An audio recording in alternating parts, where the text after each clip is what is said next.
So, if you're a founder of a service-based business, you know the dream, right?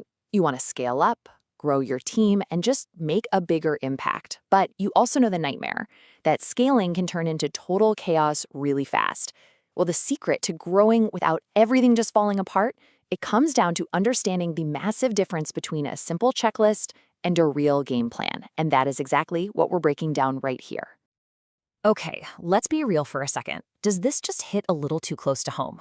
You hire these smart, capable people, you give them all the tools, but for some reason, every single project just feels different. There's no consistency, you're constantly putting out fires, and it really feels like you're the only one who knows how things are supposed to get done. If you're nodding along right now, you are not alone. It is the classic sign that your business is ready for that next level, but your processes just aren't there yet. And here's the big mindset shift. It is so tempting to think, oh, it's a training issue, or man, I made a bad hire. But here's the crucial insight. This is not about your people. It's about the lack of a clear, scalable process that actually empowers them to do their best work. And this leads us right into something I like to call the founder's bottleneck. It's that feeling, you know the one, where you, the owner, have become the central hub that every single thing has to pass through for approval, for answers, for everything. So let's get really specific. Does every client project feel like you're completely reinventing the wheel? Does it take months, not weeks, for a new hire to really get up to speed?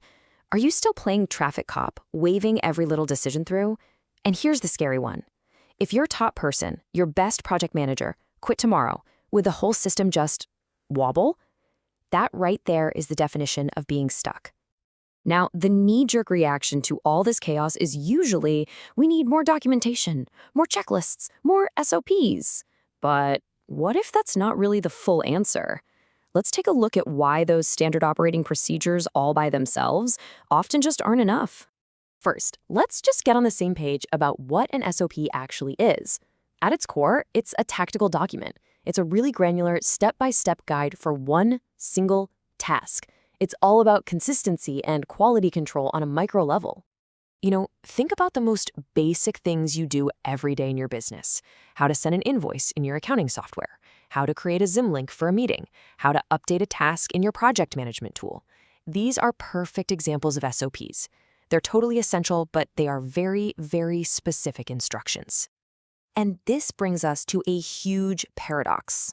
You could literally spend months creating this beautiful library of 50, maybe even 100 perfectly written SOPs. And still, your client onboarding is a mess. Your delivery is all over the place. And you are still stuck in the middle of every single decision. How is that even possible? Well, the reason is pretty simple. An SOP is fantastic at answering the question, how do I do this one specific thing? But it's completely silent on the bigger, more strategic questions. It doesn't tell you what's the overall game plan here. It doesn't clarify who is actually responsible for the final result. And it definitely doesn't answer, how do we even know if we're winning? You see, SOPs are like the individual trees. They don't show you the map of the whole forest. So if SOPs are just one piece of this puzzle, what's that missing piece? Well, that brings us to the playbook solution. And this right here, this slide nails the central idea of this whole thing. SOPs help your team do things right. Playbooks, on the other hand, make sure your business is focused on doing the right things. It's a subtle difference, but it is everything. And you absolutely need both. So this high-level game plan, we're going to call it a Pinnacle Playbook. It's not about one little task. It's about an entire area of your business. Think marketing or sales or client delivery. It is that 30,000-foot view that you, the owner, really need to see.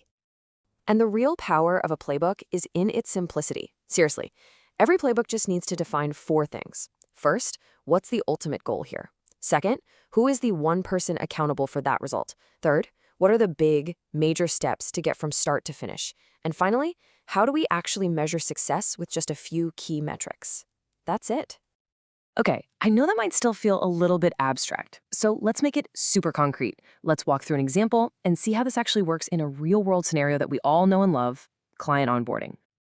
So without a playbook, onboarding is usually just a mess. We've all been there. Sales promises one thing, the delivery team does something else, the client gets a totally different experience depending on who they talk to.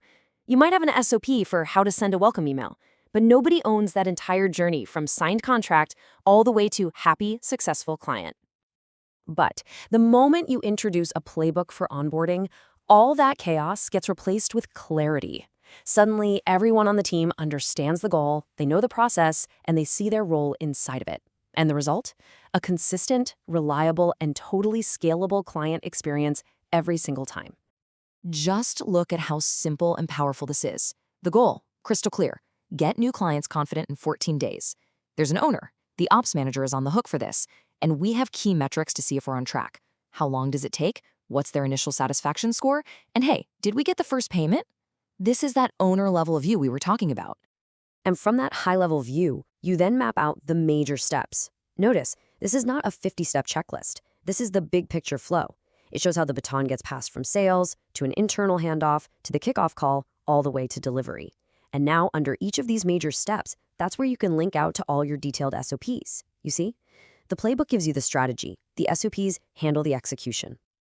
So after seeing that example, I bet you can already start to imagine how this could apply to your own business. So let's bring it all together and talk about how you can start building your very own game plan. You know, this quote just says it all, doesn't it? SOPs are for making sure people click the right buttons in the right order. They're essential, but they will not get you out of the day-to-day firefighting. To do that, you need something more. You need a game plan. So if you remember just one thing from all of this, please make it this. SOPs protect the quality of the work. Playbooks protect the scalability of the business. You have to have both working together to really truly grow. And that leaves us with one final question for you to think about. Don't try to document everything all at once. Just think, what are the 5, maybe 10 most critical plays in your business?